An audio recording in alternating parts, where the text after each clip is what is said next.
हर religion की तरह Buddhism की भी कई सेक्रेड और हिस्टोरिकल प्लेसेस हैं। जहाँ जहाँ गौतम बुद्ध के कदम पड़े वो धरती आज भी पावन मानी जाती है। इन पवित्र जगहों की कहानी इतनी पुरानी है कि अब यहाँ इतिहास और मिथक मिलकर एक हो चुके हैं। यहाँ के स्मारक केवल बुद्ध ही नहीं बल्कि उनके फॉलोअर्स की कहानियों के भी गवाह हैं। बुद्धिस्ट सर्किट उत्तर भारत से पश्चिमी नेपाल तक फैला हुआ है। आज भी बुद्धिस्ट मीलों की दूरी तय करके अलग अलग देशों से भारत में बुद्ध के जीवन से जुड़ी हुई इन हिस्टोरिकल प्लेसेस को देखने आते हैं। दुनिया के 500 मिलियन बुद्धिस्ट के लिए ये यात्रा बहुत स्पिरिचुअल होती है। बुद्ध ने अपने जीवित रहते ही बुद्धिस्ट को इन सारे रिलीजियस स्पॉट्स के दर्शन करने को कहा था। इस बुद्धिस्ट सर्किट पर केवल बुद्धिस्ट ही नहीं बल्कि सभी धर्मों के लोग आते हैं। Due to its universal appeal, यहाँ मौजूद इमारतें केवल बुद्धिस्ट की नहीं बल्कि पूरी दुनिया की विरासत हैं। बुद्धिस्ट सर्किट में बुद्ध के जीवन काल में अहम रही जगहों को देखा जाता है। इसमें 4 पवित्र स्थान हैं: बोधगया, सारनाथ, कुशीनगर और लुम्बिनी। बुद्ध से जुड़ी हुई इन सारी जगहों का महत्व अशोक आदि ग्रेट ने बढ़ाया। उन्होंने पहले खुद इन सारी जगहों के दर्शन किए और फिर यहाँ मंदिर और स्तूप बनवाए। इस तरह इन जगहों का दर्शन करने की प्रथा की शुरुआत हुई। वाराणसी से 10 किलोमीटर दूर सारनाथ बुद्धिज्म का जन्म स्थान है। कहते हैं बुद्ध ने इस स्थान को यहाँ की शांति और हरियाली को देखकर चुना था। उस समय इस जगह को ऋषिपत्तन या मृगादया कहा जाता था। जातका में जिक्र है कि बुद्ध अपने पुराने जन्म में यहाँ एक हिरण के रूप में भी रहे थे। आज भी इस जगह पर कई हिरण देखे जा सकते हैं। ज्ञान की प्राप्ति के बाद बुद्ध ने यहीं अपने 5 पुराने साथियों को अपना पहला धर्मोपदेश दिया था। इस जगह पे आज चौखंडी नाम का स्तूप खड़ा है। कहते हैं आज से करीब 2500 साल पहले इस धर्मोपदेश से ही बुद्धिज्म का धर्मचक्र चला था। ये धर्मचक्र घूम घूम कर बाकी देशों में बौद्ध धर्म को फैलाता रहा। बुद्धिस्ट संघ का एस्टेब्लिशमेंट भी इसी के बाद हुआ था। बुद्धम शरणम गच्छामि नाम के बुद्धिस्ट मंत्र का जन्म स्थान भी सारनाथ ही है।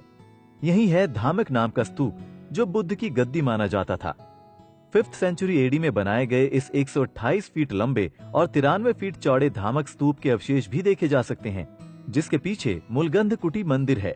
हुआन सांग ने अपनी किताब में इसकी चर्चा की है। कहते हैं इस मंदिर में बुद्ध आराम और ध्यान किया करते थे।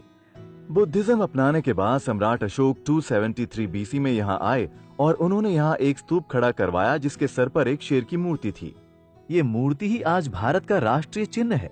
अगली महत्वपूर्ण जगह है लुम्बिनी जो अब नेपाल में है और कपिलवस्तु के साथ साथ बुद्ध की जन्मस्थली कही जाती है। कई सालों तक दुनिया भर के बुद्धिस्ट ये तो जानते थे कि बुद्ध का जन्म लुम्बिनी में हुआ था, मगर लुम्बिनी कहाँ है ये नहीं जानते थे। इस जगह की खोज 1886 में एक ब्रिटिश आर्कियोलॉजिस्ट ने की। यहाँ आज भी बुद्ध का जन्म जिस बाग में हुआ था वो देखा जा सकता है।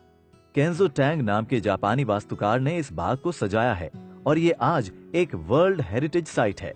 यहीं पास में बुद्ध की माँ रानी माया का मंदिर है और पुष्करणी नाम का एक पुराना तालाब भी है। माना जाता है बुद्ध को जन्म देने से पहले रानी माया ने इसमें स्नान किया था और बुद्ध को उनका पहला स्नान इसी तालाब में कराया गया था। लुम्बिनी के बाद उत्तर पूर्वी उत्तर प्रदेश में गोरखपुर के पास कुशीनगर बुद्धिस्ट सर्किट में एक खास जगह है। ये वो जगह है जहां बुद्ध ने 80 साल की उम्र में अपना शरीर त्यागा था। उन्होंने अपने क्लोज डिसाइपल आनंद से कहकर हिरण्यवती नदी के किनारे इसी जगह पे अपने आखिरी पल बिताने की इच्छा जाहिर की थी। यहाँ बने महापरिनिर्वाण मंदिर में बुद्ध की एक 6 मीटर बड़ी मूर्ति है जिसमें वो परिनिर्वाण आसन में दिखाई देते हैं। काले पत्थर से बनी ये मूर्ति सोने से बनी लगती है क्योंकि तीर्थयात्री इस पे सोना चढ़ाते हैं। ये मूर्ति हरिबाला नाम के एक भिक्षु ने राजा कुमार गुप्त के राज में मथुरा से 5th सेंचुरी एडी में यहाँ भिजवाई थी। बुद्ध ने जिस जगह देह त्यागी थी उसी जगह अब रंभर स्तूप खड़ा है। कुशीनगर में कई स्तूप हैं जिसमें मुकुट बंधाना, चैत्य और विहार गुप्त राजाओं द्वारा बनाए गए थे। कुशीनगर को भी 1880 में एक ब्रिटिश आर्कियोलॉजिस्ट द्वारा ढूंढा गया था। आज कुशीनगर में कई बुद्धिस्ट देशों के मंदिर देखे जा सकते हैं। कपिलवस्तु वो जगह है जहां गौतम बुद्ध बड़े हुए थे। पुराने समय में कपिलवस्तु नाम से जाने जाने वाली जगह जिसका आज का नाम पिपरवा है, पूर्वी उत्तर प्रदेश के सिद्धार्थ नगर नाम के शहर से 20 किलोमीटर की दूरी पर थी। इसी जगह पर गौतम बुद्ध के पिता राजा शुद्धोधन का राजमहल था। इस जगह को बुद्ध ने 29 साल की उम्र में छोड़ दिया था और फिर 12 साल बाद ज्ञान की प्राप्ति के बाद वो यहाँ वापस सबसे मिलने आए थे। इस जगह आज भी एक बहुत विशाल स्तूप खड़ा है। माना जाता है कि पुराने समय में इस स्तूप के अंदर बुद्ध की अस्थियां रखी गई थीं। कौशाम्बी वो जगह है जहां बुद्ध अपने कई धर्मोपदेश देने आते थे। निर्वाण प्राप्त करने के छठे और 9वें साल में बुद्ध यहाँ आए थे। कौशाम्बी बुद्ध के समय भारत के 6 समृद्ध शहरों में से एक था। श्रावस्ती गौतम बुद्ध के बरसाती दिनों का सबसे अहम आश्रय होता था। श्रावस्ती वो जगह है जहाँ बुद्ध ने 24 मानसून गुजारे। ये छोटा सा कस्बा गोंडा गोरखपुर के पास में है। बुद्ध की माँ उनके जन्म के 7 दिन बाद ही मर गई थीं, लेकिन वो बुद्ध से मिलने अक्सर स्वर्ग से आया करती थीं।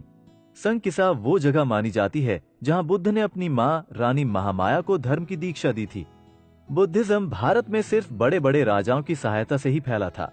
मौर्य सम्राट अशोक और कुशन सम्राट कनिष्क के बढ़ावा देने से बुद्धिज्म भारत में अपने पैर जमा पाया था। जब गुप्त सम्राट ने हिंदुइज्म को बढ़ावा देना शुरू किया तो बुद्धिज्म की भारत में मान्यता टूटने लगी। राजाओं की सहायता न मिलने पर बड़ी जल्दी बुद्धिज्म ढलने लगा।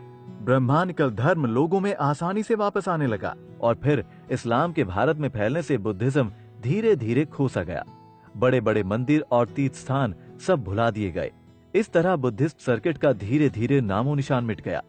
लेकिन इस बुद्धिस्ट सर्किट को 18th सेंचुरी एडी के लगभग दोबारा डिस्कवर करने के बाद धीरे धीरे लोगों में इनमें देखने की इच्छा और इनकी मान्यता बढ़ने लगी। आज बुद्धिस्ट सर्किट पूरी दुनिया के लोगों को भारत के सुनहरे इतिहास को छूने का मौका देता है। बुद्धिज्म में गौतम बुद्ध के चरण चिन्ह का बड़ा महत्व है। कई सालों तक बुद्ध को उनके चरणों के रूप में पूजा जाता था। इन चरणों का एक और डीप स्पिरिचुअल मकसद है जो बुद्धिस्ट सर्किट पे चलने वाले लोग समझ सकते हैं। कई जगह हम इन चरणों को देख सकते हैं। जहाँ जहाँ ये चरण गए वहाँ जा सकते हैं और जो बुद्ध ने किया वो हम सभी कर सकते हैं। हम बुद्ध की जीवन यात्रा को महसूस कर सकते हैं।